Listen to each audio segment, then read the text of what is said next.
Hello, and welcome back for another episode of the Resting Stitch Face podcast. I'm your co-host, Dr. Sarah Harding, along with Dr. Erin Sheffield. Welcome back. Welcome. We are so excited today. We have an amazing guest, Dr. Brady Smith. You probably know Dr. Brady from his crazy antics on TikTok and Instagram. He's one of the funniest dentists in the world with hundreds of thousands of followers. So we can't wait to talk to you more and just get into it. Thanks for having me, guys. This is great. Yeah. That was a great intro, by the way. That was everything I wanted it to be. And more. Yeah. That's what we're here for on It the was. Resting Stitch Face podcast. We're here for you. Hitting those levels already. Yeah. So Yeah, I you wanted do. to talk to you first about this, okay? So we Okay. had Dr. Get into it. Wolpak on our podcast. I hear you guys are friends. And Okay. we were like full into the episode, like 45 minutes in, and he just casually dropped that Wolpak was not his real name. And my brain Interesting, shut right? off. And Sarah didn't say anything, and they just kept talking. And I was trying to look up on my phone, like, Wolpak, like, is that what he said? Did he say that wasn't his name? And I'm not finding a Dr. Wolpak dental, and so I'm like, finally, I was like, I am sorry, but we have to go back. That's not your real name. And he's like, no. So Yeah. let's just establish this so that my Well, brain can continue to work and I'm not humiliated on my own show. Is your name actually Dr. Brady Smith or? I got my driver's license right here just to prove. My birth certificate is right next to me. Listen, you're lucky that it only took you 45 minutes to find out. I knew Bert for a year before I found it. For some reason, it was on my phone. He called me and it said like, "It's me, Mario." You know how your Out phone says, him. maybe it's somebody? It said, "It's me." I was like, dude, Bert, why does it say Mario when you call me? And he's like, oh, because that's my name. And I was like, dude, what? That- yeah. And then I was like, well, I'm calling you Bert. So I know. that's already imprinted upon me. You're Bert. So he's Bert. So He'll always be Bert. yeah. Cool. Yeah, Did I just get applause? you did. You did. Because That was Erin nice. wanted to do that, but she didn't. She missed the opportunity. That was Yeah. that was good. Yeah, thanks. I'm Yeah. glad you're drinking the Diet Coke during this episode because it's very on brand for you. This is my second in the morning. It's what time is it? It's It's 10 so a.m. gross. This is number 2. This is so gross number to 2. me. Yeah, gross. I know. There's something about dentists, right? It seems like half the dentists in the world are like total Diet Coke addicts, and then the rest of Yeah. us are like, soda, no. Yeah. Yeah, I remember in dental school, somebody was popping a can in the library in the morning, and it made my stomach turn. Like, I was like, oh, that is so disgusting. I don't know why. that sounds like a you problem. It Sarah. is. Sarah Sounds- It keeps is. she What's wrong keeps with you, offending maybe? our guests. Yeah. Yeah. Sorry. Here I am. I mean, maybe I you should go to a grow doctor and look coffee. into that because I grow you know, coffee. That is the perfect nature's caffeine for you. Why do you need more? Because we're not allowed to drink that. But you're No, not I- allowed to drink Diet Coke either. What are you talking about? Not allowed. No, I thought that if you were LDS, you could only drink Mountain Dew. What? Right. Yeah. Yeah. That's yes. That's in the 4th chapter of the Book of Mormon. Is that Mountain Dew is allowed? Yeah. not. Yeah, exactly. No, it's common misconception. We're allowed to drink. Caffeine is not the problem. Coffee is explicitly forbidden. And tea From- too, right? Certain kinds of tea, yeah. It Just so honestly confused. doesn't have a specific reason attached to it.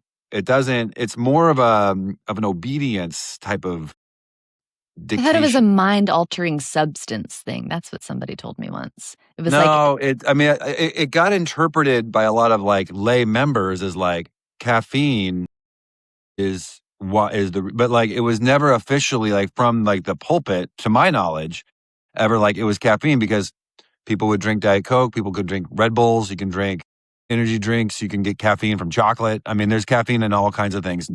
And so, but some members would take it to a very extreme degree and be like, no caffeine in our house okay. because we're devout. And so that was never really I was never brought up that way in my Mormon upbringing. So, but coffee definitely is explicitly mentioned, but not Diet Coke, and Mountain Dew is explicitly allowed. No. Apparently God's creation isn't good enough for you guys. Correct. God couldn't make it happen, so man had to take over and perfect the formula. See? God gave us food engineers to bring the gift of Diet Coke to That's right. Brady. Yeah. So tell us about how you got on social media. What was the impetus for getting on there? What were your goals? What was your evolution been with this process? It's just attention. That's all. That's my goal. It's not just attention. Just starved. I'm one of 8 kids, Aaron. Of course you are. This And makes so much sense. Yes. my mommy and daddy ignored me as a young child. So I just have this thing in my brain where I just need attention from people. I'm not even really joking about that. Where are you in the lineup? And I'm calling it a 6. lineup because they overdid the basketball team. Yeah, 6 out of 8. Yeah. I have you 3 just made the brothers, cut. 4 sisters. And it's a big group, And so I had a lot of alone time growing up, a lot of just like parents not knowing where I was. So yeah, I started on social media, on TikTok specifically.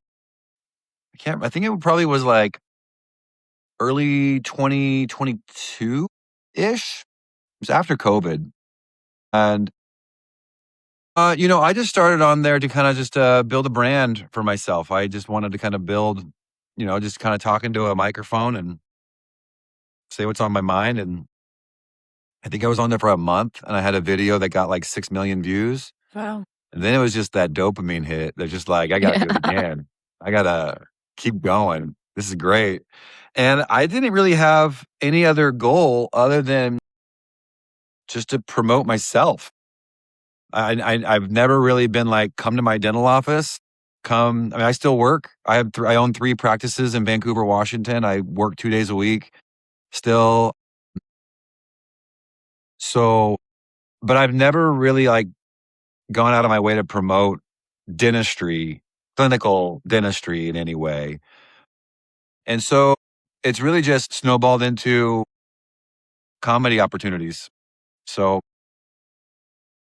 yeah, that was the start. The start was just literally attention. I've always been like a theater kid, like a stage kid. So I've always loved the limelight. That's really what it is. But something you said, I think, is so powerful because I think that's an opportunity that dentists and doctors are missing a lot. I talk about that a lot.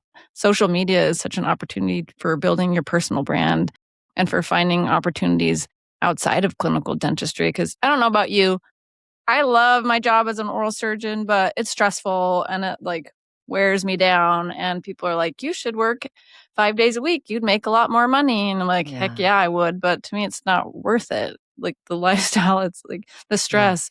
I find a lot more enjoyment and creativity out of doing like the social media side. And I think a lot of doctors kind of snub their nose at it, but they're turning down a lot of opportunities that you couldn't predict, like the comedy side for you. Mm-hmm. Yeah, those same doctors pay consultants $50,000 a year to tell them to raise their prices and have better systems. I mean, like dentists all spend money on marketing. Yeah. And most of it's crap. Yeah. Yeah, you have a lot of dinosaurs out there that are still just like sending out mailers and using the yellow pages, basically. Yeah. I mean, when you have like Instagram, TikTok, Snapchat, Facebook, Twitter, I mean, like these are free. Yeah. These are free platforms. Yeah. They cost nothing, and 80,000 people could know who you are tomorrow. Exactly. Right. Yeah. Crazy. Such an opportunity. Yeah. So were you doing the comedy, like stand-up side before social media, or has that been a result of the social media? So I've always considered myself to be kind of stand-up comedy adjacent. So I've always gotten along well with stand-up comedians, and I've had a few that have been patients of mine going back maybe 10, 12 years now. And about that time, I developed a reputation locally in Portland, Oregon, that I would do free dental work for stand-up comedians. So, because I would. So I started doing that. Some people they some dentists will do like stuff for like veterans or like victims of domestic abuse. And my soft spot was always comedians. Just stand-up comedians, local people that you wouldn't recognize, trying to make it in an industry. They have crappy jobs, no dental insurance. They're road warriors. They're on the road all the time. And I would just like see somebody like, you have $6,000 of dental work to do, and you might as well say $6 million of dental work. And so I was just like, dude, let me just do it. And they're like, okay. And No arguments so there. I've been doing that for a very long time, but I've only been doing stand-up for like 3 years. Wow. And that started back, I would get hit up by dental conferences. That's how it started. Dental conferences would ask me to come do like performances of like, I play guitar and sing and do like parodies of songs. Oh, like I forgot about that. Yeah. Like Weird Al Yankovic, but for dentists. Yeah. I think that's how I first saw you, was with that stuff. And I was like, this is gold. Yeah. So that was really fun. And my first gig was at Thrive Live in 2023 in front of like 1,800 people, opening for Sebastian Maniscalco was their headliner. And man, I got nervous. I didn't think that would happen to me. And so I think the performance went well. I think the performance did great. I did great. But I got really legitimately nervous. And so that's when I hit up my local Portland friends who were endeared to me already because of all the dental work I would do for them. And I would hit those same people up to be like, hey, can I get in on the show? Like, they run shows locally. And so I could get in on shows, and I got to skip the whole like open mic grind. I never grinded open mics at comedy clubs. Wow. Yeah. Because these friends of mine would put me on their shows. And so I would get 10 minutes here and like 8-minute spots and like local spots in front of like 25 people at weird bars in Portland, Oregon. And so then that developing that skill, I just fell in love with stand-up comedy. And then I was always kind of close to it anyways. And so it was really easy nudge to just go all in on that. Yeah. Wow. Where did you grow up? Did you grow up there in the Pacific Northwest? Spokane, Washington. Yeah. Okay. And then dental school up at University of Pacific's, San Francisco. down here. Okay. All right. Yeah. Cool. And when did you finish? 2009. Okay. All right. Yeah. Been a while. Yeah, we're there with you. It's cool. 09. Are you guys 09ers? I'm at 11. I am. Oh, okay. Yeah. Yeah, good year. It's a good year. Yeah. It's something. One of the best. Yeah. Who knew? Yeah. So, Yeah. the nice thing about what you do as a dentist is that you can offer things like that. And people are really excited to get, even just a cleaning or free dental care.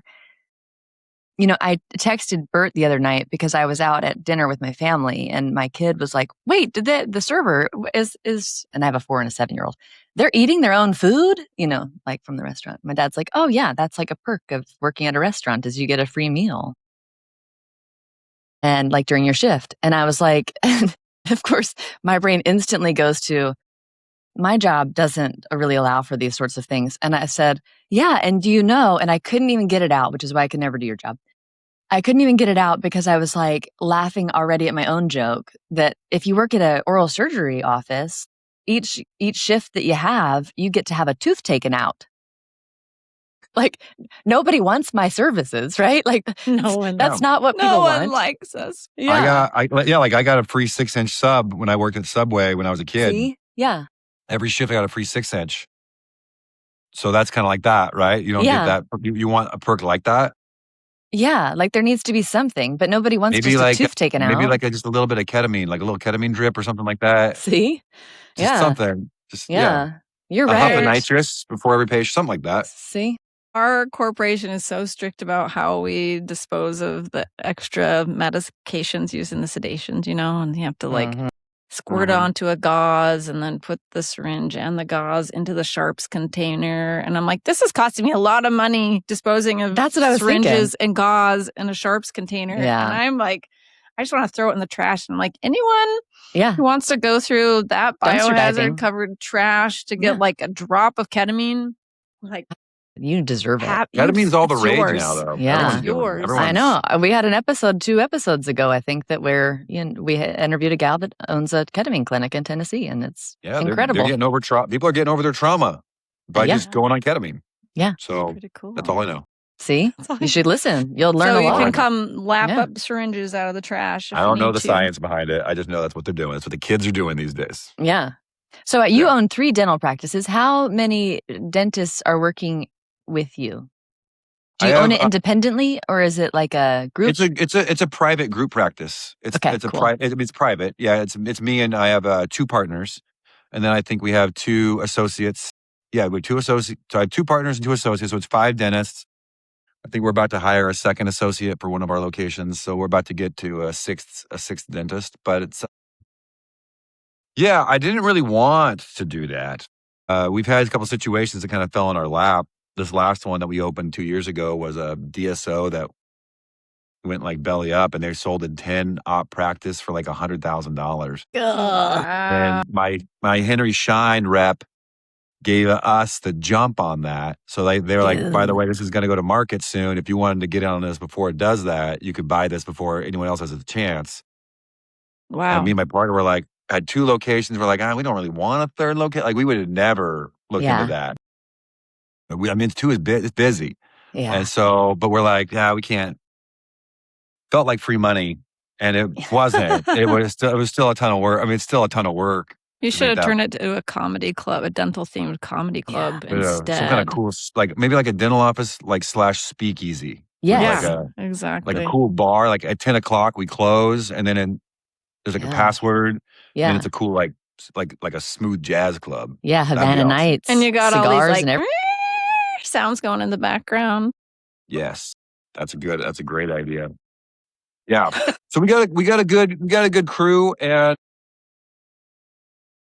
the offices are going great. It's a lot of work, but it does offer me the ability to do, free work and, take as much ketamine as I want. So it's good.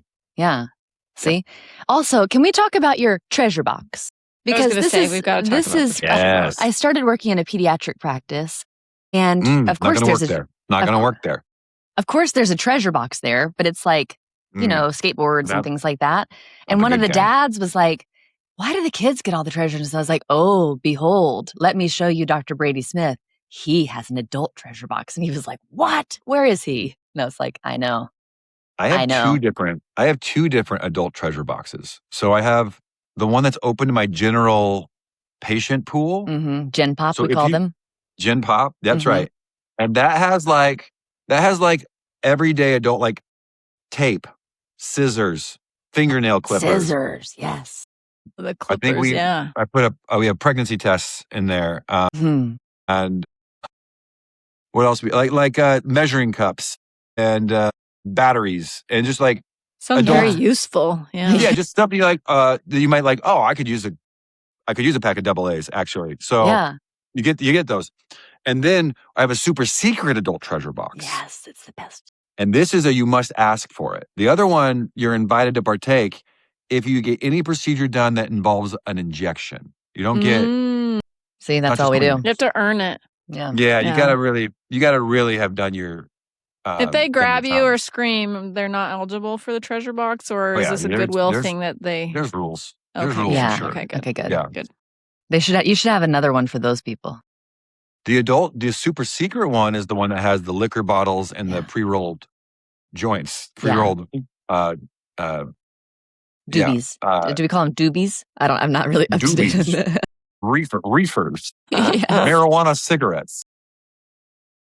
Yeah, and then because it sounds kind of a little bit salacious because it's the adult treasure chest.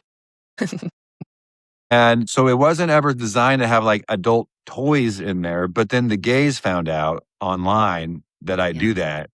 And they were like, well, Made it some has to have, donations or well, it has to have adult toys. So they send me, so now I have like penis keychains and penis candles and a lot of penis paraphernalia in Nice. there. Yeah. So and is that the pretty most cool. popular stuff? you know, Everyone's my, like my, the candle. They want the my candle. Steve, my staff, my team, they were like, they kind of ransacked them and they were like, can we have those? And I was like, yeah, go nuts. And they took a lot of the penis stuff. So Need to Now you're wondering refresh. about them a little bit, but yeah. I already know about them. So yeah, they, but no, the most popular is definitely the pot, the weed Yeah. is the most popular. So that's always gone. And it's the most expensive thing Of to course. stock it That's with why too. it's a, yeah. Yeah. But it's fun, and you have to ask for that. So the patients need to know. They usually only ask for that if they know me from the internet, which is not a Right. huge portion of my patient base. Believe it or not, I don't have a huge portion that like funny. knows me from the internet. It's still kind of like not. I don't get a ton of people from on like who know me from online. It's so Doesn't that surprise interesting. you? Yeah. A little bit, Yeah. because I also am fairly inexpensive for. I mean, like my crowns are $1,000. Wow. Implant and crown is like $3,000. I give 10% Wow. off. I actually give 20% off Are of you my fee for prices. service or do you take some insurance? No, I take some insurance. I Okay. take some insurance. But those are my fee for service prices. Yeah. But I give 20% off for people who come out of state just to kind of help out with like if they want to come see me out of state, which that's the weirdest thing because I'm a pretty average dentist. I'm not like, which is why I stay out of like clinical education and like that's not my vibe. But I have I have tons of brands who are like, we want you to do webinars for our implant company. I'm like, get lost, dude. Yeah. I'm not doing that. It's not really Yeah. the brand. Yeah. No, because you have people who are like experts in the field. Like you have people who are like excellent clinicians. And I'm like, I am not trying to Overtake get that. in. I don't want like I'm an average dentist. But I do get people who come from out of state because of the online stuff, and I give them a little deal when they do that. Just because it seems nice to do that, Wow. you know? Yeah. Well, They that's can so also search for your interesting. practice online because you use your actual name. Right? That's true. Yeah. You're getting all the unlike, wall pack patients. They're like, I can't find wall pack. I guess I'll go a unlike little that further. phony Burt Walpack. What a phony. Wow. Someone's trying to hide from their patients. Not me. Not this guy. I'm not afraid of anybody. That's right. So speaking of that, Oh. did he say that you did have an issue with that? Like did you have an issue with some people trying to stalk you? Well, I've had some situations. All right. I've had some people. I did not. No, I've not really talked about that with Bert. I don't think. Are you talking about with Bert? Yeah. No, I don't think he's had a problem with that. I think he was No, just he trying to like. hasn't. I He think said he that you did not have. want his patients to know that he was a stand-up comedian. Yeah. He didn't want his old boss to know. That's what it was because he thought his old boss would. And that makes sense. That makes sense. Like if you, no, I never had. I mean, I had some people show up to shows. Yeah. Who like traveled far and like, it's mostly people asking me for free dental work, which is sad because I don't do it that's not how Yeah. I've had people come up, and if I start doing it that way, then people know, oh, if you just show up to a show and ask them for free dental work, then like I had someone I did a local Portland show, and they drove from San Francisco to Portland to see me, and they were in my DMs like crazy, like we want to come see you. We know that you're the only one who can help us. It's like sad stuff. Yeah. And I'm like, yeah, this is because if I say yes to that, then it opens the door for a lot of people. Yeah. Yes. That's like 50% of my DMs too, is like Wow. people asking me to do free stuff for them. And I just can't, Wow. I can't do that. So, Yeah. but I do free stuff for a lot of people. And I do, I mean, it's like part of my, like, how I stay sane in dentistry is like, I just do a lot of free stuff and it feels really fulfilling for me to do that. Mm-hmm. And so I'm really careful about talking about that because it just triggers people's asking for that. Yeah. Yeah. Yeah. That makes sense. Never in person, only in DMs, hardly ever in person. Do people come in like, we heard you did free work for this person. We want you to do free work for me. It's people get bold in the DMs, but hardly ever in person has anyone ever asked me. So, yeah. That's so interesting. Hmm. But I think an important point of what you're making is, again, like the power of social media. You get to take that authority for yourself. Like people are just deciding you're the best dentist in the world and you're worth traveling for because you're putting yourself out there. They're building that trust with you. They're building that parasocial relationship with you. And that's such an opportunity when a patient shows up in your chair. I think it's so much easier to pitch the treatment plan or to have them accept the care that they need because they're like, I know Dr. Brady. He's a good guy and he's going to do right by me, instead of like, I don't know, is this guy trying to just sell me something I don't need? Treatment plan acceptance is 100% when they know me from the internet. So interesting. Like 100%. They Interesting. don't. Well, because they trust me. You nailed it on the head. They trust. They don't even know me, but they trust me before. I don't know them, but they know me, and they feel like they know me because of that parasocial relationship, which is a very real thing. But the reason they're there is because they have a mistrust of from other experiences, and they see me as a goofball, but very like authentic, and they interpret that as he'll help me. I'll believe what he says.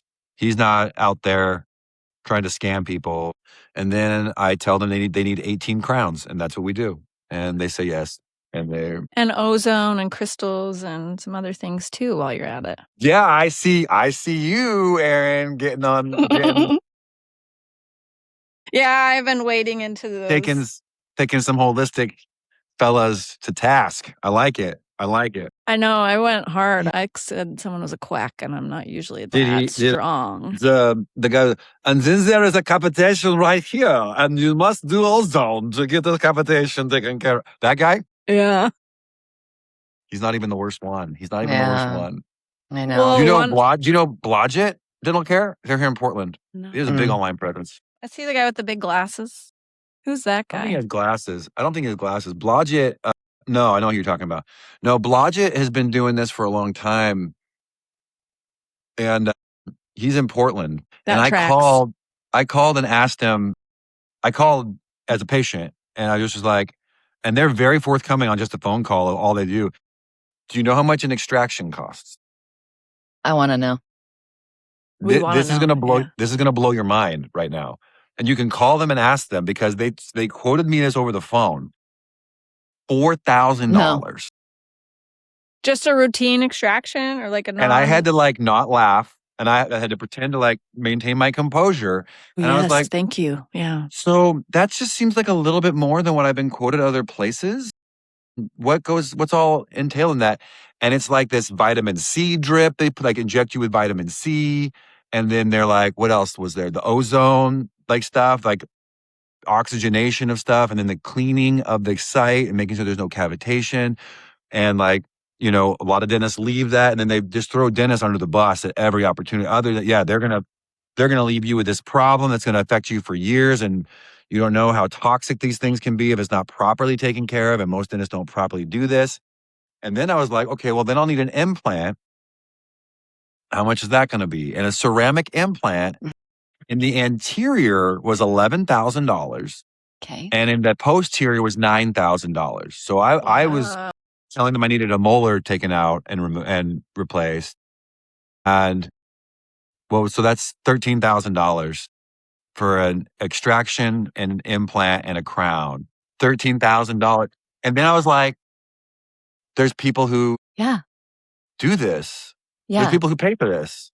And that it's like all of a sudden it was like my whole brain was like, no, this is predatory. This is preying on people who are fearful of how they treat their body, and they're mindful of that. And now they have professionals who are like, oh yeah, no. And they're, by the way, they're pulling asymptomatic root canal teeth to do this. Taking asymptomatic root canal tooth and telling you need to have this removed and then it's going to be $4,000 to remove this, and another $9,000 to place an implant there. So do you know where this started? I feel like this all started with the you need to have all of your amalgams removed and replaced with composite restorations. Because I remember, That seems 10, 15 years ago, that was like starting to really pick up steam. And I feel like they were like, watch this snowball. I bet we can roll this into even bigger procedures and more money. yeah. I mean, just wellness and nutrition is such a huge industry. Billions and billions of dollars are being poured into this with the next, like, here's this peptide and here's this thing and here's this shake and here's this new diet. So it hit dentistry, but that seems like, yeah, the whole amalgam thing is like definitely a gateway drug to what else can we do? Yeah. Wait till they hear about the microplastics that are in composites. But I don't know how dental boards aren't crucifying these people who are pulling out asymptomatic root canal teeth. I don't understand it. It seems so obviously predatory, and no one gets in trouble for it. Well, I was thinking, and they're open. They're online. Yeah. They're online. They're online doing this. So I don't feel bad hundreds of talking about thousands of that. followers. Yeah, I was thinking about this because the cavitation thing is obviously coming into our world in oral surgery, and it's all, you can't find it on a regular x-ray. You have to get this very special x-ray that only we do. They make it sound like cone beam CT is proprietary to them or something.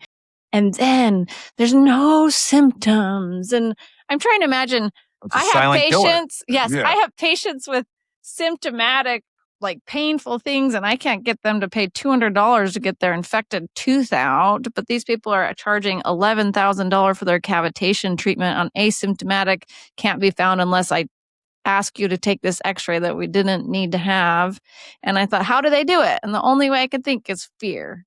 It's just preying on the fear. Sarah sent me another video from this same guy just yesterday, like this woman, 2 weeks later after having her cavitation removed, she was finally pregnant, and she credits him, and like preying on the infertile crowd. That's just extra. Yeah, I was like, Erin, did you not think of this before you had to go through all your IVF? It was probably just cavitations. Like, what were you thinking? You did all of this stuff with IVF. You could have just had your cavitations removed. Cavitations and mold. You can see the mold right on the film. And I'm looking at it like, that's just normal bone. But patients don't know that. What it taps into, it's more than fear. It is fear, but it taps into something else. It's like the same reason why like get rich quick schemes work. Like, because people are geared to like, I want to make money. That's a big drive for someone. I want to make money.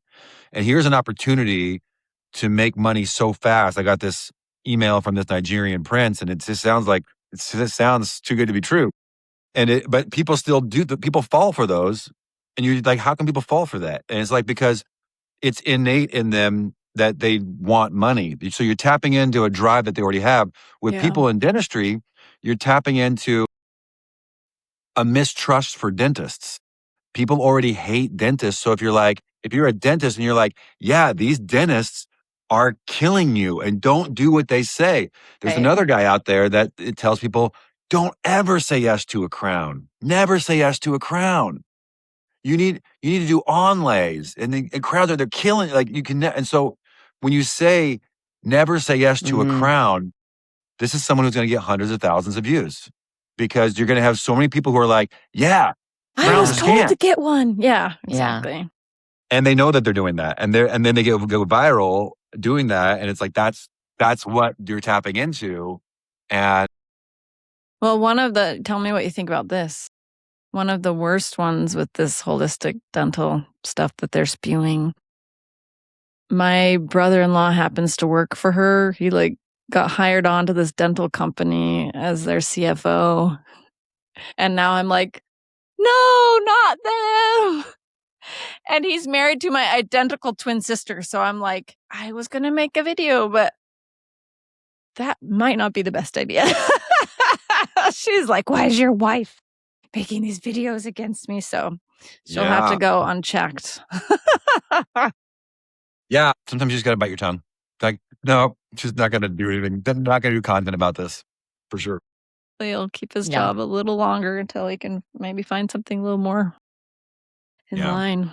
Yeah, it's wild. It's a wild world.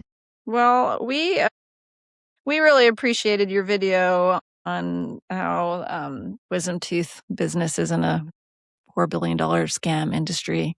So sometimes you go into You said you don't really go into the clinical content that much, but most of it's pretty funny, but you're definitely dropping the truth bombs at times. How do you decide what you're going to talk about? Is this like something that you're thinking, like me, I'm like ruminating at ideas at night? Do you have like a bank, or is it just comes when it hits you and you're on? Are you scripting things? How do you prepare your content? Yeah, usually, I mean, I have like a note section on my phone. If I have an idea, I'll jot it down. Like I definitely have a couple ideas always, especially now because content creation is such a big part of my life that I feel like I'm constantly, not just content creation, but I'm also constantly curating and creating jokes and like writing. Everything is material. Like literally everything is material to me. But with the dental stuff, usually I'm having an interaction with a patient that sparks, I should talk about this. And then like I remove them from any kind of identifying anything. But yeah, that's usually where it comes from. That video you're referencing where I talk about, I don't know why people think wisdom tooth is some bajillion-dollar industry. A patient told me that. And I told the patient, there is no like mothership of oral surgery. It's thousands of individual businesses. So if all these oral surgeons are telling you to remove, because they're like, I've been told by every dentist and every oral surgeon for 30 years to remove my wisdom teeth. Maybe for I'm good like, reason. that's really interesting that they all have the same recommendation. They don't work for the same boss. You know that. They have different, they're all independently owned and operated, telling you the same thing independently over and over again. And you think they're all in cahoots with you. That's insane. You're insane. You must not know about our database where we share patient names and say, hey, if this patient comes into your office, make sure to tell them that, there's a secret database. That's why we can't talk about it. This one's being stubborn. We got to really pull out all the stops on this one. Yeah. Everyone gets a 2% referral fee with it when they finally go for it. So these people are unfazed. They're like, nah, it's a scam. I'm like, sure. Okay, well, I'm not going to add to it. If you have any problems, call me. But this is the reason why they're telling you this is because this is the potential problem. We have the ability to be predictive and preventative in our treatment. But if you want to wait till it hurts, I don't have a problem with that. You know my number. This is where I work. You wait till it hurts. If that's what you want to do. I don't recommend that. But if that's what you want to do, the other thing they always say is like, well, it's been 30 years. I'm like, okay, yeah. If I told you that I haven't worn a seatbelt for 30 years, does that mean that seatbelts are scams? Right. Because I haven't needed one. I haven't gotten a car wreck for 30 years, right? But in the moment that you need a seatbelt, boy, you're going to wish that you had that, that you had that strap before the problem occurs, right? Once the problem occurs, you're already in it, So I think they're just trying to help you, and that's all. It's just trying to help you like a seatbelt would be. That's their mentality, is that like sometimes it's just like, it doesn't hurt. So I don't even try to fight that anymore. I'm just like, okay, well, when it does hurt, just know I'm here for you. Actually, that's what I do want from a monetary standpoint, like from a capitalistic standpoint. I'm like, yeah, wait till it hurts. I'll be ecstatic for you. Like that's great for me. Wait till it hurts, and you have decay that chews through your second molars too. Now we got bigger. Cha-ching, two for one deal there. Yeah, exactly. Yeah, you don't like. I'm not buying my boat from your wisdom teeth. I'm buying my boat from the people who don't get their wisdom teeth taken. I mean, I'm buying my boat from the people who wait till it hurts. Those are the people that I really cash in on. Yeah. Yeah, because a $200 filling becomes a $2,000 root canal, becomes a $3,000 root canal and crown and an implant. And yeah.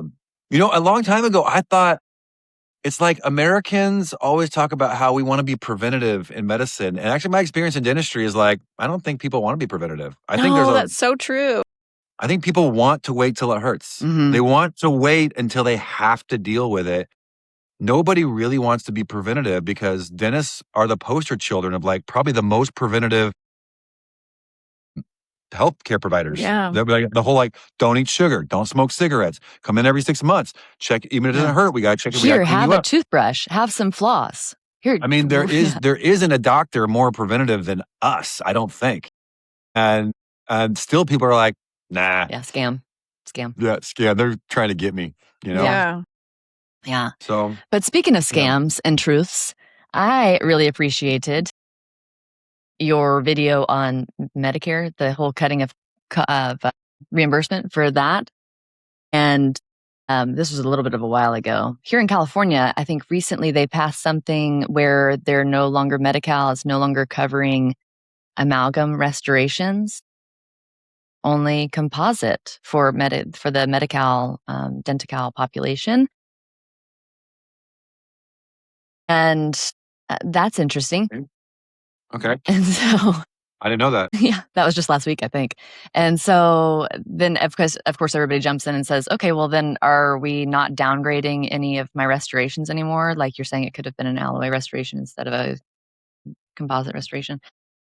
So then I think it's really interesting because the whole point of your video was there are people that take Medicare and you get paid pennies to do treatment. And people are getting upset because dentists are stopping taking those government plans because you don't get paid anything. You actually are paying the patient to do their restorations for them. Sometimes.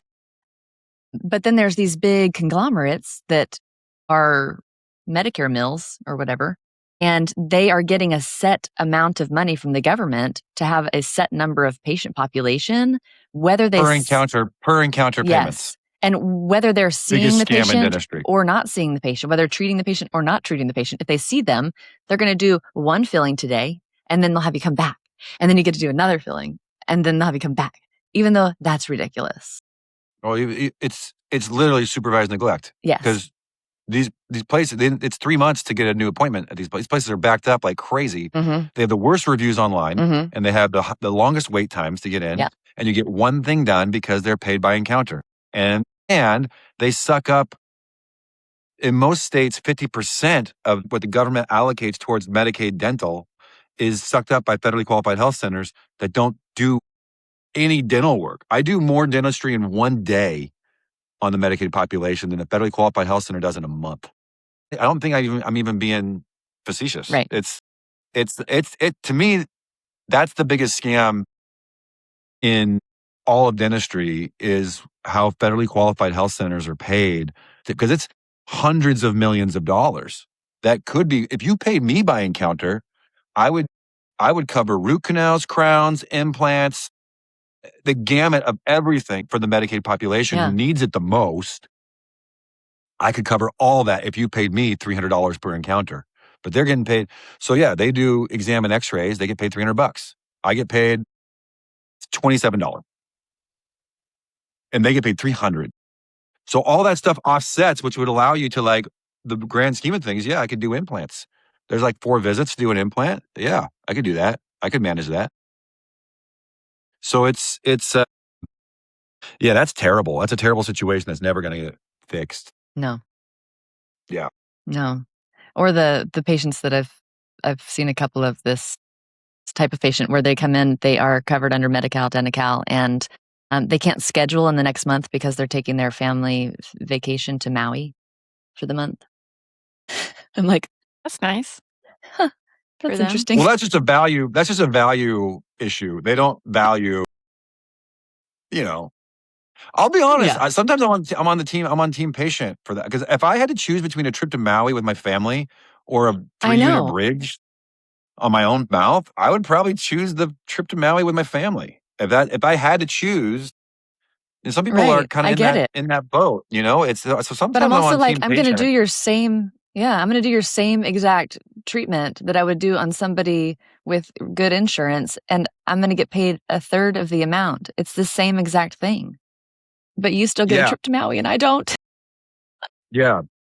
Yeah. There's a high cancellation. I mean, that is the, I've been a Medicaid provider for a long time, and there's a lot, and it's a love-hate relationship for sure.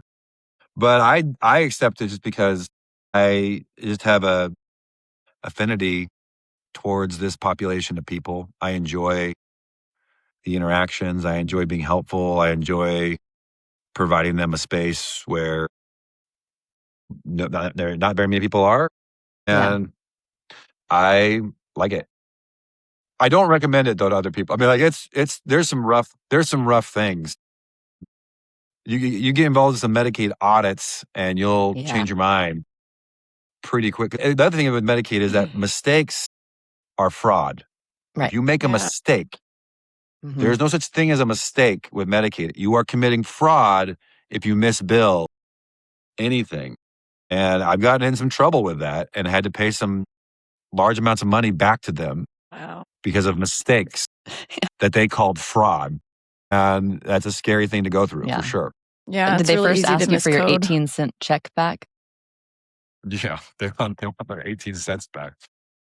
That happened to me. I was trying to do my part and take Medicaid when I moved to the state of Illinois. And then I was like, I wonder if I'm the only oral surgeon in the state of Illinois taking Medicaid, because I've got people taking like a 5-hour Amtrak train down from Chicago to see me and thinking they're Yeah. having their sedation and going back on the train, just kind of wild stuff. And then they sent me how much was it? 1 cent check for 18-cent check Yeah. for $100-something exam. And that's when I was done. I was like, this is not even pennies on the dollar. It's pennies on the $100. Yeah. I just can't afford So- to do this. Just a side note, also with Medicaid, one of the ways it's financially viable is because they cover so little. So when you get into benefits that are not covered, that the people want, Mhm. root canals, crowns, implants, these are not covered benefits. They can't get, Medicaid won't cover that for them.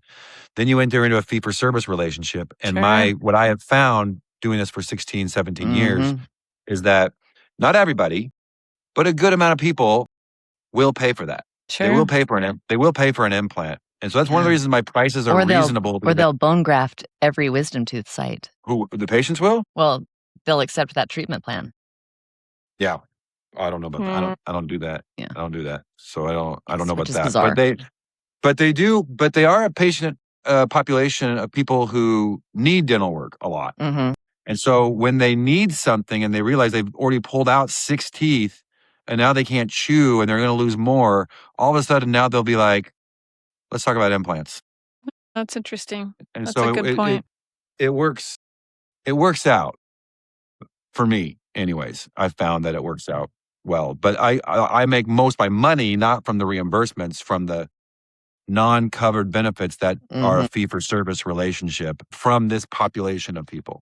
That makes sense. And Interesting, you've already yeah. built that relationship of trust and all of Yeah. that. No, that's great. That's a good point. Definitely. Yet another benefit of being a general dentist and not an oral surgeon. Right there, folks. There you go. It would probably be a whole different story if I was an oral surgeon. Yeah. Yeah, I'm not sure that strategy, although I Yeah. do get a lot of fee-for-service Medicaid patients coming in as well. Yeah. Something I have been really interested in talking to you about is your hairpiece. Can we talk about that? Sure. Yeah. Hey, yeah, like you were dancing with it like yesterday on my Instagram or whatever just- in the bathroom. And I I was just, feeling myself. I'm like, I'm so impressed by the authenticity and the vulnerability there because I can't imagine too many men, like your hair is fabulous. Like never would guess, Thank at you. least on camera, that it is not real. So to like be outing yourself and to be outing yourself to like millions of people is shocking, really. So how did that, have you just always been really open about it? Was it an accident? Was it a purposeful thing? Was it a hard thing for you to share? I'm just so curious about this No, confession. it wasn't a hard thing for me to share. I always think I think my hair is funny. I think it's funny. But I also think it looks so good. Like it's It thicker does. than my hair. Like when I was 18, I started losing my hair when I was like 30. And by 34, 35, I was thin enough on top that I was like, oh no, I'm going bald. Like I had to accept, like my dad has a full head of hair. I have 3 brothers that have good hair. And so I was like, what's happening to me? Like I don't identify as a man who's bald. I don't identify like that. So I We had don't some identify identity. that for you either. Yeah. Yeah. So I had these identity issues. Like legitimately, so I went to like different hair transplant surgery consultations and I was really thinking about it. And then I stumbled upon this guy's Instagram He still has his name is Phil Does Hair. He's awesome. Way to go, Phil. And yeah, and he did hair systems, hair pieces for bald men. And I was like showing my staff, and they're like, Dr. Smith, you gotta do this. You gotta do this. This is amazing. Wow. And I was like, okay. So I messaged Phil Does Hair. And this is before I ever had like major social media. And he's a big account. And he like was super nice and responded to me and got me in touch with someone locally who does what I'm looking for. And so I did a hairpiece and I loved it. But it was like really weird going from bald, like thinning, like even things like going to church on Sunday. My wife wouldn't go with me the first Sunday. She wouldn't go. She just stayed home. And she's like, I can't. Because I'm like thinning. And then all of a sudden people are like texting her, how does your husband have a full head of hair? And last week he did not. So, things like that were kind of awkward, but my staff knew I was doing it ahead of time. They're super supportive. My patients, some of them were like, did you grow your beard out? Like, there's something different about you. And then before long, it was just more like the online stuff. I'm trying to think. I think I had my hairpiece when I started. I think there was some online. If you go on, I have a YouTube channel that goes into like some archives of like old stuff I would do. And like the very first prototype episodes of Laughing My Gas Off, I had my natural hair, and I wasn't wearing a hairpiece yet. So you can go. I think you can find some stuff.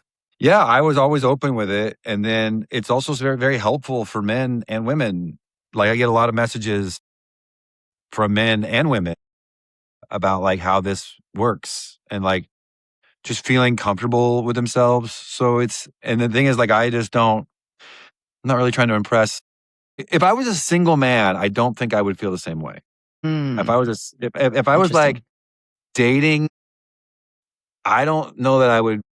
When do I tell a woman that I'm interested in? Like, am. That's like the fake. push-up bra, you're like, I hope that's okay. At some point, intimacy is going to happen, and you're like, but like, I'm lucky. I don't have to think about that, right? So it's just not an issue. But if I had to think about like, at some point, a woman's going to put her hands like through my hair, and I have to be like, nope, don't do that. One of my friends here had this exact situation, but it was a woman with hair extensions. And the first like date or two, like that she hung out with her now husband, she was having this like horrible feeling of, oh my God, he's going to find out that this isn't my real hair. How am I going to approach this topic? And she was like, at one point, I think they were out and stayed the night over. And then the next morning he was like going through her hair and like a hair extension came out and he was like, she was like mortified. Yes. Terrifying, right? Yeah, I'm lucky I don't have to deal with that. I don't worry about that. So for me, it's just putting it out there. Also, I am an attention whore of the highest degree, and I do anything with my hair. Whatever and it takes, viral. huh? Yeah. It goes viral, and and it just helps me. I mean, from my perspective, it's one of those things that sets you apart from other people. And it's the dentist who wears a hairpiece as the guy that it helps me sell comedy tickets. And so it Wait, it helps you sell it? Like it talks to people to sell tickets? I mean, it just drives. You take it off and it talks like you're puppet. Yeah. So I don't do a lot of stuff with it, but I do some stuff. And when I really want something to pop off, I mean, I got a piece of content I'm going to make today for a brand, and I'm going to take my hair off for this brand that I'm like, because it'll help promote the post that I'm doing for this brand that's paying me to promote their product. I love that. Yeah. Just there's nothing about me that's like I felt like I need to hide it.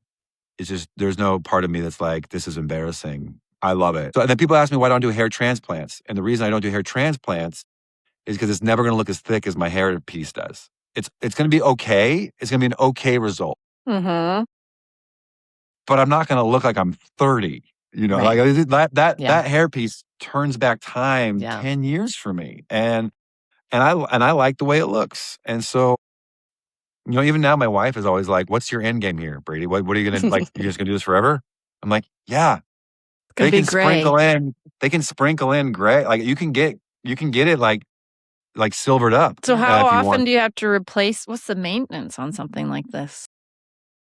I get a new one about every 9 months. About every Wow. 9 to 12 months, I get a new one, and it costs about $1,200 every time I do it. And I've done it like 5 times.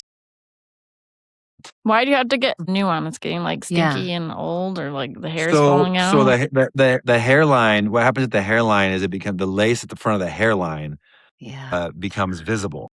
And the hairline doesn't look as good because I tape it in the front. And so every time I take it off, I have this like alcohol rinse that I put on my forehead that like makes it pretty seamless. But every time I do it, I lose 2 or 3 hairs, pull out, and they're gone. So it's a finite amount of hairs. If I do that 10 times a week, or like if I'm taking my hair on and off every single day, which I do, I lose hair from the front. And then the hairline doesn't look as good. And then it also dies. The color of the hair changes in the sun or in the winter. Yeah. And then my natural hair changes color.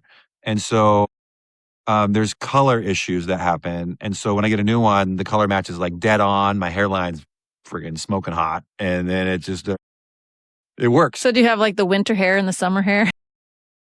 You have to switch it out. No, I don't know why. I keep like all my hair. I have like 5 hair pieces in my closet. It's actually kind of terrifying looking. And that's a video. That's a video coming. I put them on my kids sometimes. I put them on my children, and we like have the same hair. It's cool. So do you get to pick like where the hair comes from, the thickness of the hair, like each individual hair? Do you get to, is it like mink, or is it like human, or is it, how do you? It's human hair. I have a stylist that he customizes it. So she orders it from a company called Hairskeen, and they make the hair pieces, but there's a lot of different kinds based on like your baldness pattern, based on the size of your head, based on your hair color. So she matches the hair, she buys the hair piece, she designs it, and then she installs the clips onto it. It's like hair extension. I have 2 clips on the side and 1 in the back, just like hair extension clips, and then it's taped in the front. A lot of people glue theirs in. There's another kind. You can get it glued on. It's supposed to stay on for like 4 weeks at a time, 3 weeks at a time, something like that. I've tried that. I didn't like it. Yeah, it sounds itchy. So my stylist, and then when you get it, it comes down to your like chin. It's like looks like a long like Kurt Cobain type hair. like Portland hair. And then they trim it up to where you want. So if I wanted to, I could start like with like really long. I kind of like the look of it when I get it, because it's kind of cool looking to have like really long. Yeah. Like you need to make a video of this. I mean, I feel like I saw you showing a little bit of it, but you should. I definitely have made videos of it because my girl Stephanie, I think Stephanie Design. I forget her Instagram name. Stephanie Designs, I think is her name. But we made a video together, and I promote her like whenever she wants because she's awesome. Yeah. But I did make a video, like a start to finish, like a time lapse thing. It's out there. Yeah. For sure. I feel like I saw that. That was cool to see.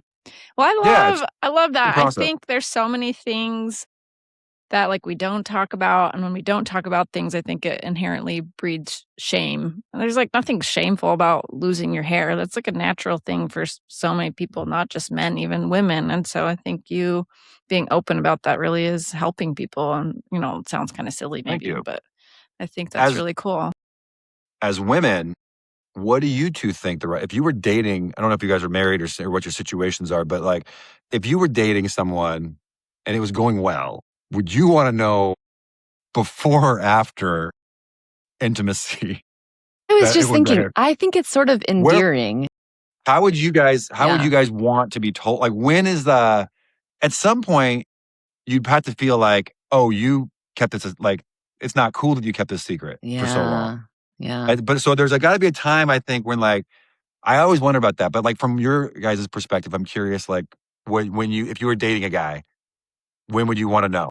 I think at the first compliment on the hair, it has to come out. Like, you have such nice hair. And like, actually, thanks. It's not real. It's not real, Yeah, sure. Because I think otherwise it's like, You had the opportunity to tell me, but you didn't. I dated know? someone seriously for Yeah. 2 years, and it wasn't about the hair. He had lots of curly hair, but I could never figure out how tall he was because he was pretty short. He was like the only short guy I've ever dated. And he would be like almost my height, but then we'd go to church and I'd wear heels and he'd always still be about my height. And so I was so confused. And it wasn't until after we broke up and we dated for like You 2 wore years lifts. that he told me he wore lifts in his shoes. And I was like, well, thanks for telling me now. Did you feel betrayed, Aaron? No, Did you feel betrayed? maybe we were so far past that point I didn't. But there's always those romance movies where there's like something they didn't tell them. It wasn't even really a lie, but they didn't tell them. And by the time they do, it's like, you horrible, awful person. And that never really resonates that much. Like, yeah, I should have told you, but you kind of made it hard for them. So I can see both sides. I had this guy DM me, and he was like, I'm wearing a hairpiece. And he was a gay man because he's like, I'm dating a man, and he doesn't know that I wear a hairpiece, and it's getting serious. And he's like, what's your experience? I guess he didn't know I was married. He's like, what's your experience with The like big reveal. telling people and like when you should? And we started voice noting. And I was like, oh, I want to help this guy. So I'm like, dude, just tell him. And if he like has a problem with it, like he's not the That's dude not for your you. guy. Like, Yeah. not Yeah. your guy, man. Like, just don't even mess with that. Like, I told him personally, I told him like I'm married, so I don't have to worry about that. But if I was dating, I would go on a date with the hairpiece, obviously, and I wouldn't tell a woman unless things were going well and I believed we both wanted to progress the relationship. So definitely before intimacy, but not until I knew this is somebody that I want to go that direction with. Mhm. If I Yeah. want first date, first date, first compliment with the hair, I would push back a little on that and be like, I don't even know if I like you Mhm. Yeah. to tell you like this kind of a secret. Cause then if you don't like me, you're gonna go off and be like, oh yeah, this freaking idiot has a hairpiece. Yeah, He's for like sure. told these dumb jokes and like, whatever. So I would wait until like I would want, and I feel like a little bit bad, but I would want to hook you a little bit to Mhm. like, you're into me enough to like, you want to go on more dates with me. Mhm. We have good conversation. Cause then I feel Because like then your you can handle personality it. is enough. Cause then it's like, Yeah. oh, I don't care about that. Yeah, sure. I think that's would want smart. to get someone to that point. So, Yeah. but he was like freaking out, and then he messaged me afterwards, and he was like, "Dude, you're right. He didn't care at all. It's going well." And That's like, so sweet. and it was a good happy ending. Yeah. So I felt good about Honestly, helping him. if you can look as good as you do with the hairpiece, I probably would like.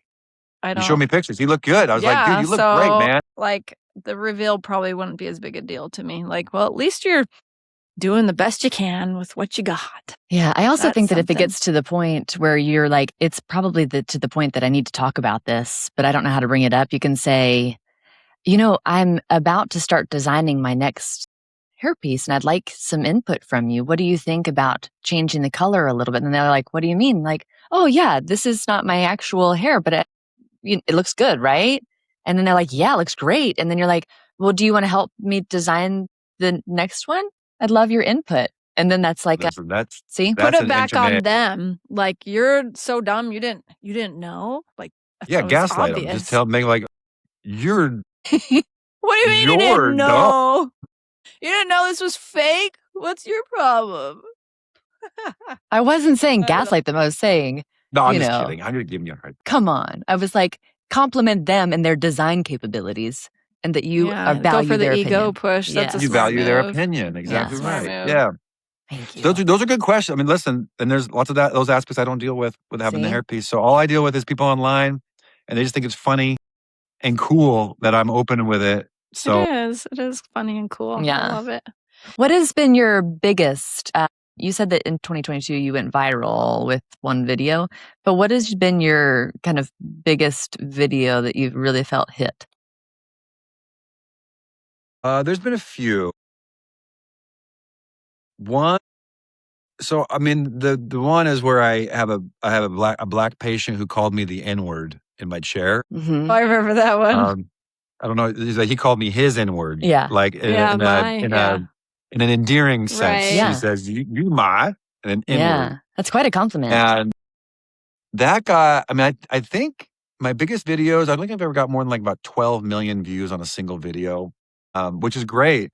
But I mean, like, I've never really gotten into like any views. Like you see people get like into 40, 50, 60, 100 million views on certain Yeah. things. And it's kind of crazy to see that. I've never had anything do that. I've had a lot of 5 millions in that 5 to 10 million Mhm. views on single videos. And I never know what's going to hit. I just do what I think is funny and interesting. And the things I think are going to hit, I have had so many videos. I'm like, this is going to go mega viral. And it does nothing. Yes. That's how it is Crazy. for me. Yeah. I finally had my first, I've always been close to 1 million. I get like the 978 or the 957 type of Yeah. thing. I had my first Oh, that's very million close. this month. And it was the dumbest. That's amazing.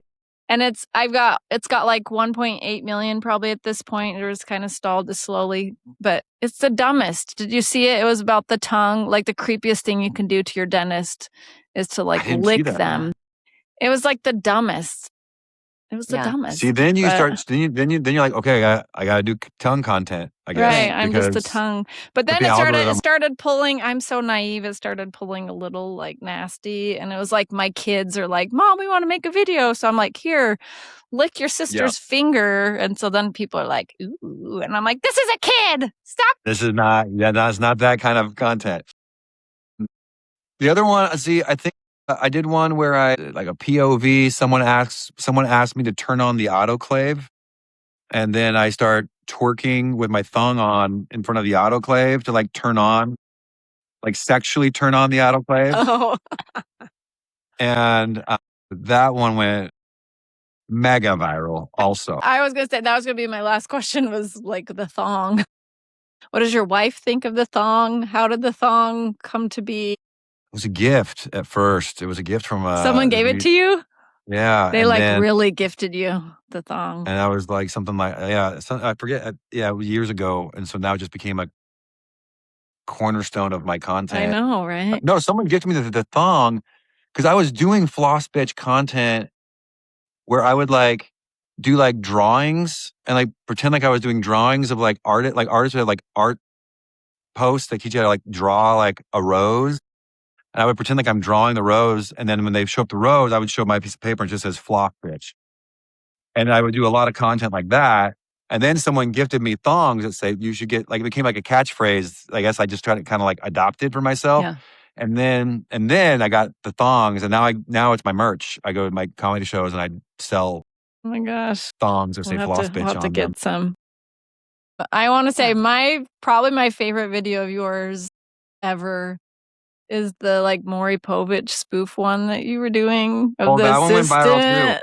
Have you seen that one, I Sarah? don't think so, no. That one was so spot on. Like it was exactly, I mean, after growing up on those daytime TV I shows. thought that it was not weird to not know who was the father of your child. Like for the longest time of my life. Who knew? Yeah, well, it just, some people don't know. Some people don't know. But that Some one was people don't. good. I Thank appreciated you. that one. I had a lot of fun making that one. And yeah, I loved that. I always thought bringing that Brandy, the hygienist character back, it's a little polarizing. It ruffled some feathers of some I bet it hygienists. did. But I do what I want, when I want. Like, I was like, oh my gosh, that's like exactly. Fun. That was very dentist can't fitting. tell me. Yeah, when it's to very show fitting up. to some types of hygienists, and I don't think, but like 99% of the hygienists loved it. It was like it was like 8 hygienists. The who ones had named problems with it. Brandy were like, I'm feeling too called Yeah. out.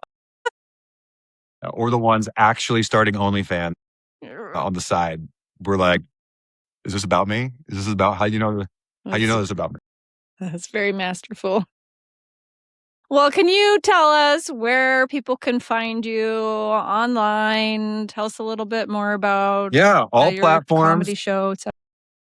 All platforms. Dr. Brady Smith on Instagram and Facebook and TikTok, and please like and share my stuff. And then you can find me online. I have a website, drbradysmith.com, and that has all my comedy tour dates. You can find out if I'm going to a city near you, and you should come out to a show. And then I also have a show that I do called Laughing My Gas Off, where I get kind of celebrity guests in my dental chair, and I give them laughing gas, and I interview them while I clean their teeth. I love You that. should watch that. That's on YouTube. You can Yeah. watch that. And so you can go laughing my gas off on all platforms as well. Cool. Let me know if you can talk to Whitney Cummings and get her to come on our show. We'd love that. Oh, that would be great. Yeah, because she's a badass awesome. boss babe. She's awesome. Yeah. She's one of my favorites. Yeah. Agreed. Or get her in your chair because I'd love to watch that. That would be real funny. Yeah, we just opened up a studio in Los Angeles, so we're gonna start recording in What? Los Angeles. Can I come? I'm just Are you in down. LA? I'm in San Diego, just like North San Diego, just down the Heck street. yeah, we were there last weekend and recorded. Do you know who Angela Johnson is? Yes, I do know that name. Yeah, we just recorded with an episode with Angela Johnson. She's fantastic. Wow. She's great. All right, sign me up. I'm ready. Our maiden boy. I'll let you know next time I'm in town. I only go there like once a month now. I go there once a month and I try to record as many episodes as I can. I am actually trying to get Whitney Cummings on the podcast, so we'll see how that works out. Yay! Maybe we just manifested something. See that? Let's make it happen. Maybe, maybe. Yeah, because you know what I love about her? I listened to her on Joe Rogan, and she was just talking about being a mom and how that is hard and what she does, and she was just so forthcoming with it and just very well respected by Rogan and all of the guys. And I was like, that's exactly what we need.